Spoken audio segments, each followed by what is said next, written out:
tekun dalam pengajaran rasul-rasul dan di dalam persekutuan, dan mereka selalu berkumpul untuk memecahkan roti dan berdoa. Maka ketakutanlah mereka semua, sedang rasul-rasul itu mengadakan banyak mujizat dan tanda, dan semua orang yang telah menjadi percaya tetap bersatu, dan segala kepunyaan mereka adalah kepunyaan bersama. Dan selalu ada daripada mereka yang menjual harta miliknya, lalu membagi-bagikannya kepada semua orang sesuai dengan keperluan masing-masing. Dengan bertekun dan dengan sehati mereka berkumpul tiap-tiap hari dalam bait Allah. Mereka memecahkan roti di rumah masing-masing secara bergilir dan makan bersama-sama dengan gembira dan dengan tulus hati, sambil memuji Allah, dan mereka disukai semua orang, dan tiap-tiap hari Tuhan menambah jumlah mereka dengan orang yang diselamatkan. Puji Tuhan, pada kesempatan ini kita akan belajar kembali akan kebenaran firman Tuhan, dan khotbah pada saat ini merupakan khotbah yang berkaitan dengan topik khotbah pada minggu lalu. Kalau minggu lalu kita belajar mengenai bahwa rumah adalah gereja, rumah kita adalah gereja, maka sekarang topiknya adalah gereja adalah rumah kita. Memang ketika kita melihat ayat-ayat tersebut, maka ada beberapa hal yang tergambarkan bagi kita semua, bagaimana keadaan atau kondisi situasi jemaat mula-mula yang didampingi oleh para rasul pada saat itu. Ya, memang pada kesempatan ini kita tidak akan melihat ayat per ayat untuk dapat menjelaskan setiap ayat tersebut, tetapi di sini kita ingin coba melihat mengenai gambaran kehidupan jemaat mula-mula pada saat itu, sehingga bisa dikatakan kehidupan mereka. Baik, pada minggu lalu saya katakan bahwa rumah kita adalah gereja, dan sekarang gereja adalah rumah kita. Gereja adalah rumah kita. Nah, kita sebagai jemaat Tuhan atau sebagai gereja Tuhan, ya, kata jemaat dan gereja itu sebenarnya sama pengertiannya. Saya terkadang ketika mendengar ada satu gereja tersebut gereja jemaat eklesia, saya terkadang suka tertawa sendiri ketika mendengar nama gereja itu. Gereja jemaat eklesia, padahal gereja artinya jemaat, jemaat artinya gereja, eklesia artinya jemaat. Jadi tiga nama yang pada dasarnya sama. Nah, dalam kesempatan ini ketika kita membicarakan mengenai gereja, dan kita adalah gereja, kita adalah jemaat, kita adalah gereja, maka kita harus tahu, sebagai gereja kita harus tahu apa itu gereja. Kan ada istilah begini, kenalilah dirimu. Supaya apa? Supaya kamu juga bisa mengenal dunia yang ada. Bagaimana kita bisa mengenal dunia? Dunia sini tidak mengacu kepada kehidupan dunia, tetapi yang ada di lingkungan, yang ada di sekitar kita, orang lain, di dalam kehidupan keluarga kita. Bagaimana kita bisa mengenal orang lain kalau kita tidak mengenal diri kita? Makanya kita perlu mengenal diri kita sendiri. Nah, dalam hal ini kita sebagai gereja, maka kita harus tahu apa itu gereja, bagaimana dan apa cara hidup gereja. Makanya kita belajar dari kehidupan jemaat-jemaat pada saat itu, kita belajar dari kehidupan jemaat-jemaat dan para rasul. Sebagai gereja Tuhan, kita harus paham, kita harus tahu siapa diri kita. Nah, makanya ketika berbicara gereja adalah rumah kita, maka kita harus tahu apa yang harus kita lakukan sebagai gereja, dan dalam konteks ini adalah gereja adalah rumah kita. Memang ada beberapa pengertian daripada gereja, atau ada beberapa gambaran tentang gereja. Gereja adalah bangunan Allah. Gereja adalah mempelai Kristus. Gereja adalah tubuh Kristus. Gereja adalah kawanan anak domba Allah. Gereja adalah ranting. Ada banyak sebenarnya pengertian atau pemahaman daripada gereja itu. Tetapi dalam hal ini, kita sebagai komunitas umat Allah, sebagai gereja, maka kita harus mempunyai sikap terhadap gereja sebagai rumah kita. Jadi pada kesempatan ini kita harus punya sikap terhadap gereja kita, yaitu kita harus menganggap, kita harus merasakan bahwa gereja ini adalah rumah kita. Tapi jangan sampai nanti pikir, wah ini gereja ini orang punya ini, wah orang berbagi sepanggal-sepanggal ya. Biasa kan begitu. Wah ini orang gereja ini, pokoknya suka-suka saya, kan ini milik bersama, ya kan. Wah terserah, wah saya boleh mau atur-atur ini gini, bukan seperti itu. Tapi rasa memiliki ini adalah rasa kita punya tanggung jawab di dalamnya, bukan rasa memiliki.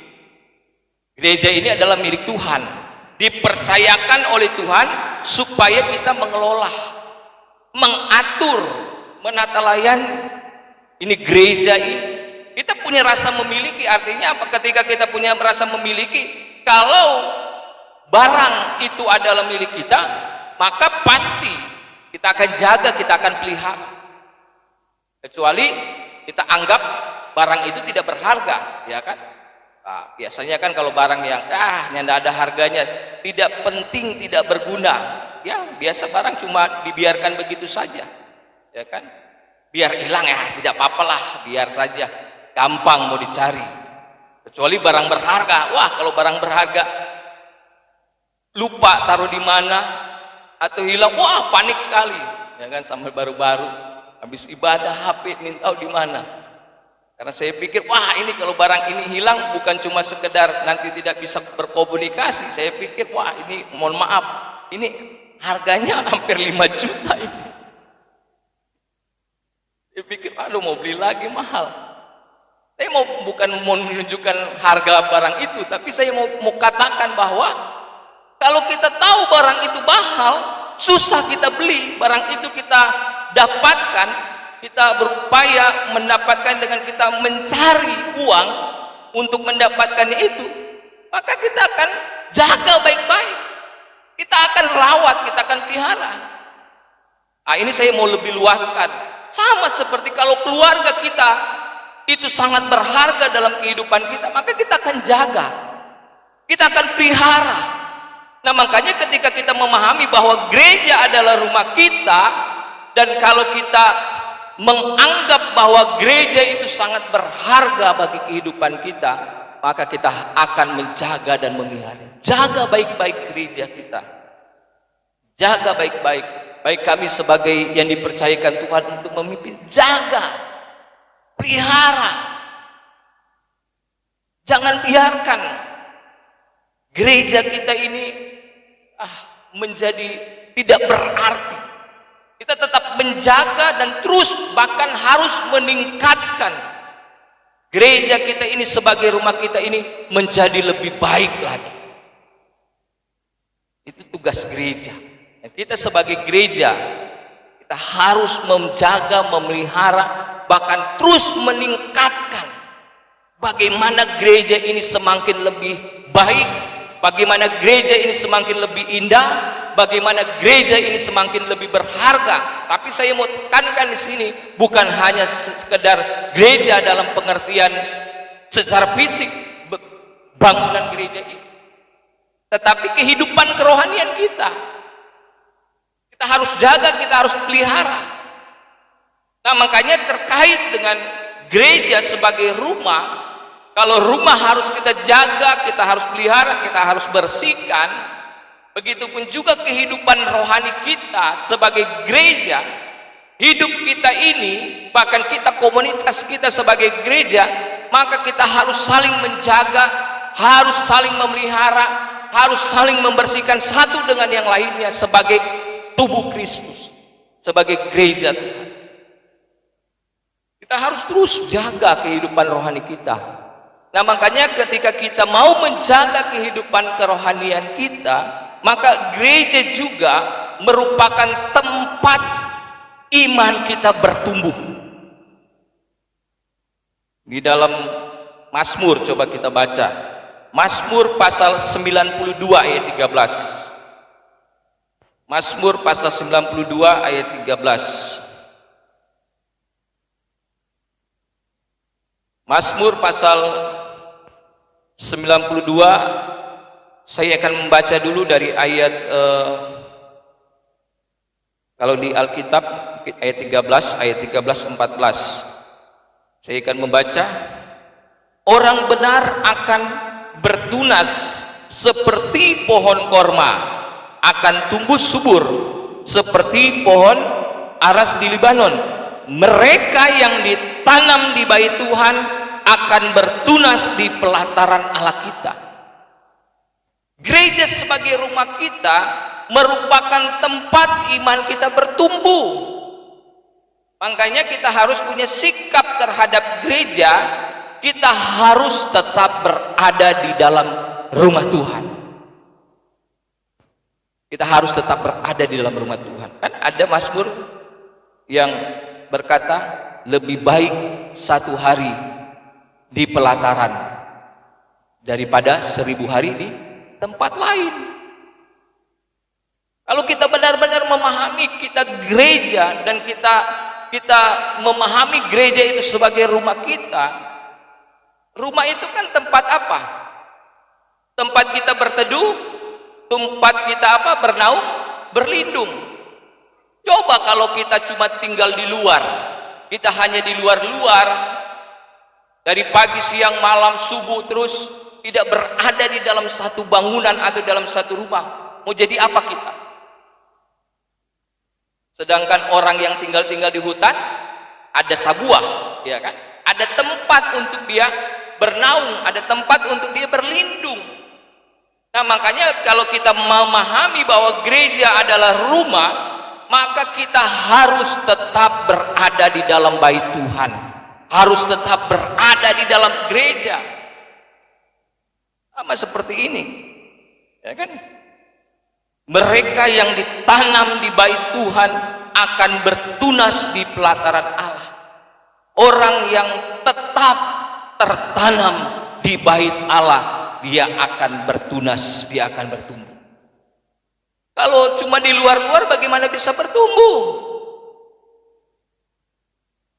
Kalau cuma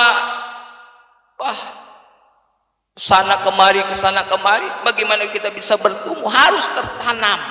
Kalau sudah tertanam, sehingga apa? Wah, dia akan terus bertumbuh. Ya, walaupun terkadang Tuhan tanam di tempat ini bertumbuh, tetapi yang pasti harus tertanam di bait Allah. Jangan tinggal di luar. Harus terus berada di dalam bait Allah. Makanya pemazmur bilang lebih baik satu hari berada di pelataran daripada 1000 hari. Kalau di tempat lain, kalau di luar, kalau kita tidak tinggal di dalam rumah, ya kan? Contoh gambaran, coba lihat kalau binatang-binatang tinggal tidak berada di tempatnya, berada di tempat lain. Kalau ada binatang buas, maka akan membahayakan nyawa binatang itu.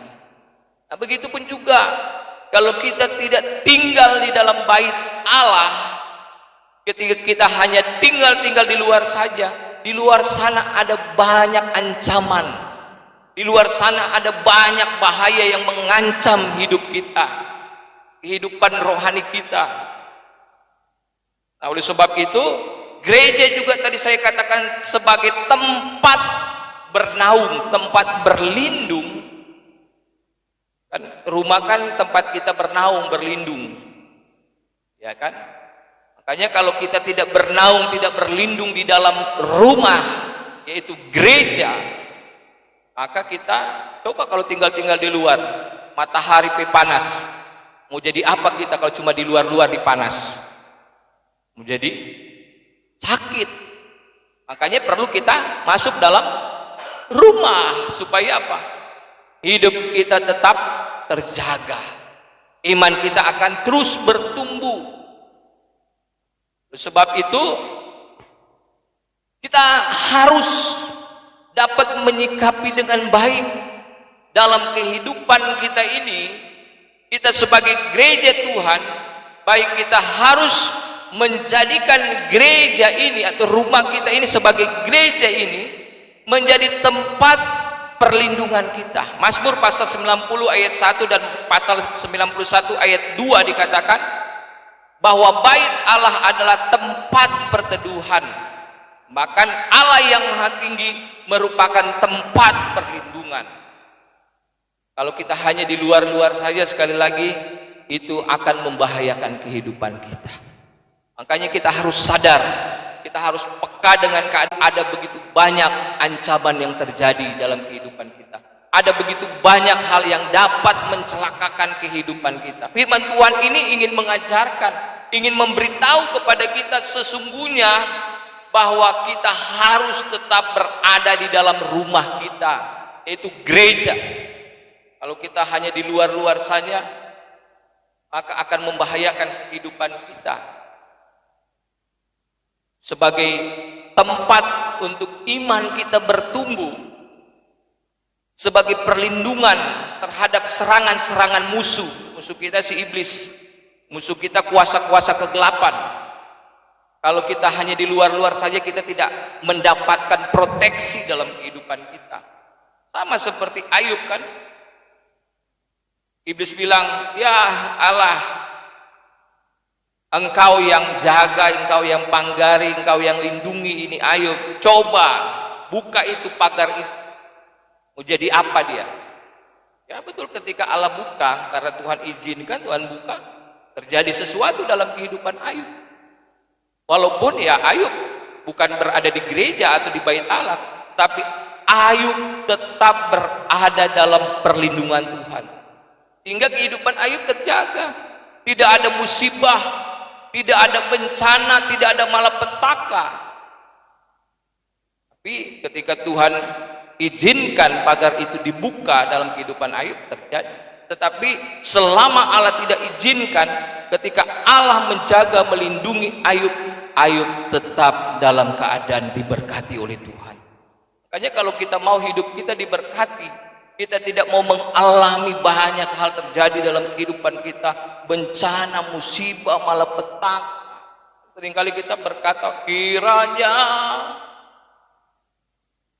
Engkau memberkati aku berlimpah-limpah, tanganmu menyertai, melindungi. Bagaimana Tuhan bilang, bagaimana aku mau menyertai, melindungi? Cuma di luar-luar. Ini tempat perlindungan. Bait Tuhan, gereja Tuhan merupakan tempat perlindungan. Di situ tangan Tuhan menjaga umat-umat Tuhan. Makanya kita harus tetap berada dalam rumah Tuhan.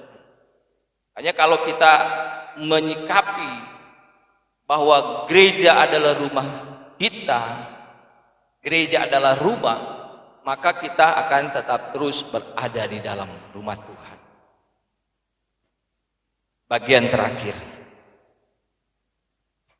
gereja rumah kita. Kalau di dalam rumah kan apa?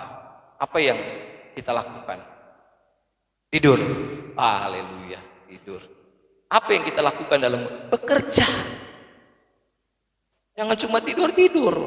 Mau dapat usir kalau cuma tidur-tidur. Papa mama mau marah kalau cuma tidur-tidur. Harus bekerja.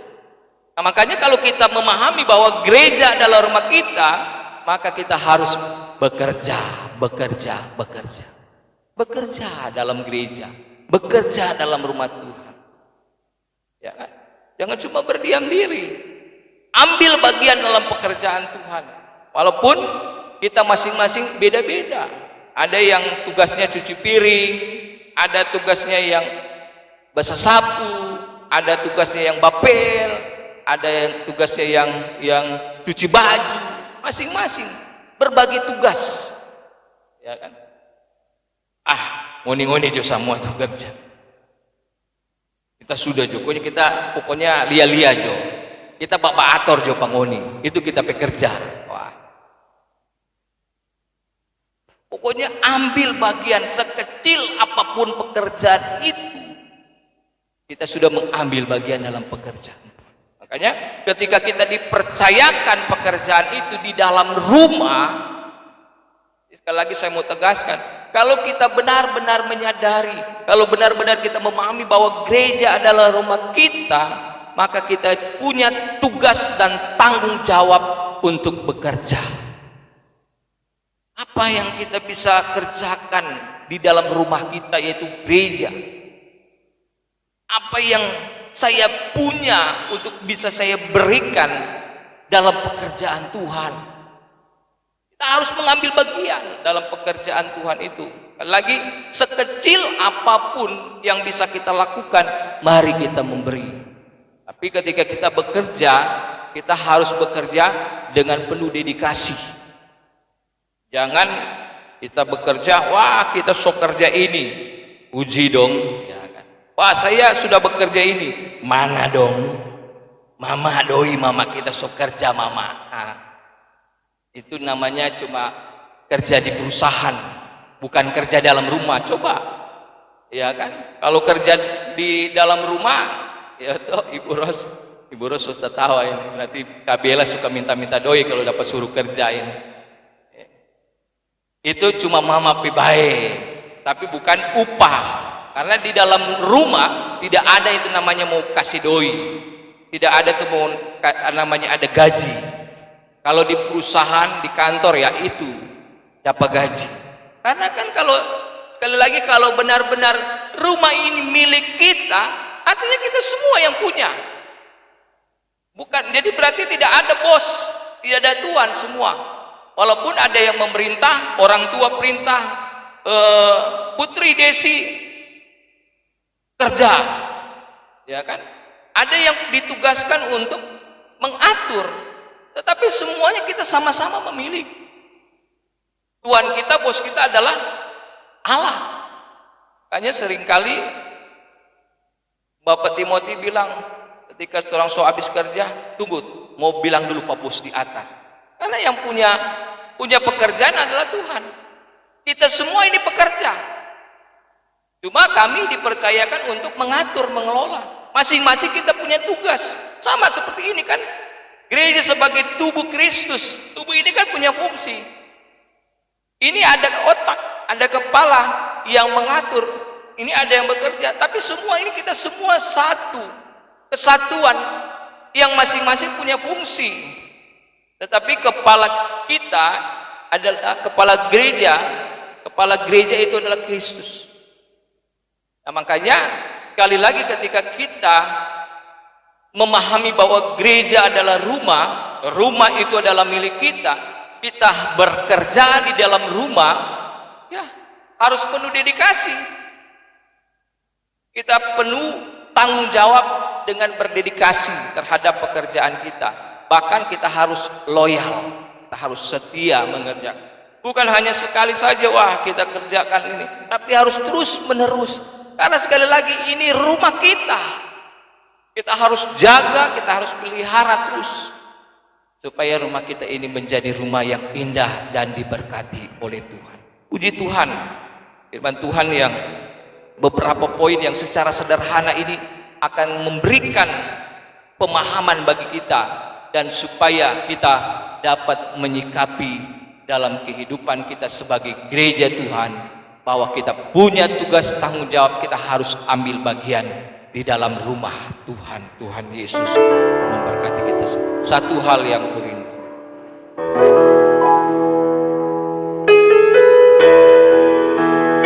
Haleluya, Tuhan Yesus, Engkau sungguh baik. Kami bersyukur, kami boleh berada di dalam rumah-Mu ya Tuhan.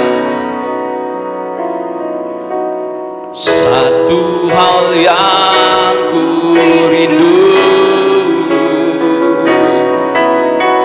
berdiam